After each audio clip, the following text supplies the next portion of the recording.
Hello दोस्तों, आपका स्वागत है आपके अपने YouTube channel the sparkle classes में। और दोस्तों, आज हम एक इम्पोर्टेंट क्वेश्चन को लेकर आए हैं जो बोर्ड एग्जाम में बहुत ज़्यादा इम्पोर्टेंट हो सकता है। तो आइए स्टार्ट करते हैं।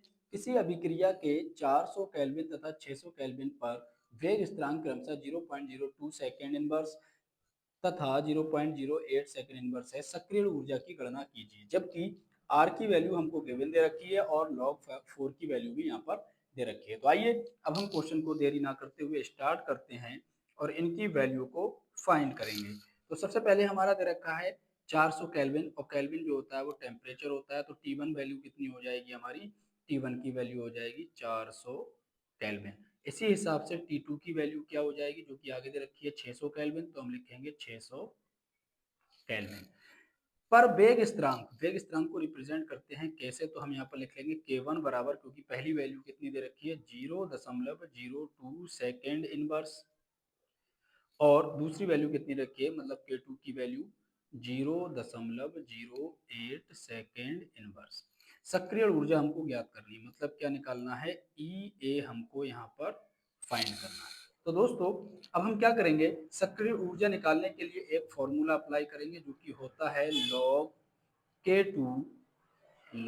K2 अपॉन K1 बराबर बराबर ई ए अपॉन 2.303 इंटू आर, और फिर हमारा क्या होता है T2 minus T1 upon T1 into T2।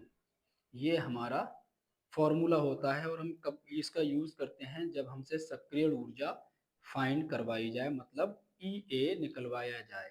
या फिर हम ये भी बोल सकते हैं कि यहाँ पर वेग स्थिरांक भी अगर निकलवाया जाए, K1 या K2 की वैल्यू निकलवाई जाए, तब भी हम इसका यूज कर सकते हैं। आइए वैल्यू को लगाते हैं।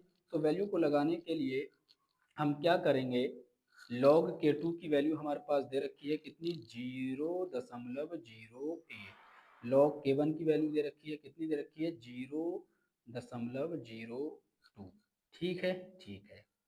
अब क्या करेंगे, E A को जैसा कि वैसा ही रखेंगे, और 2.30 को जैसा कि तैसा रखेंगे, और R की वैल्यू हमारे पास गिवन है 8 पॉइंट कितनी है, 8.314।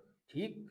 अब हम क्या करेंगे, जो T2 की वैल्यू है वो यहाँ पर लगा देंगे। T2 की वैल्यू कितनी दे रखी है 600, T1 की वैल्यू कितनी दे रखी है 400 अपॉन T1 की वैल्यू कितनी दे रखी है 400 इंटू का 600। ये वैल्यू हमारी यहाँ पर गिवन है। ठीक है। अब हम क्या करेंगे, अब हम थोड़ा सा आगे की तरफ बढ़ते हैं, और आगे की तरफ बढ़ने के बाद अब हम इसको और ज़्यादा सॉल्व करने का प्रयास कर रहे हैं।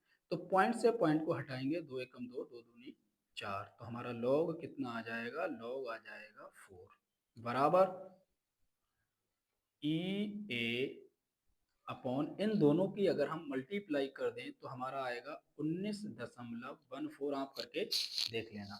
600 में से 400 जब जाएंगे तो कितना आएगा, 200 आएगा। नीचे कितना आ जाएगा हमारा, 400 गुणा 600, और ये दोनों मल्टीपल में है।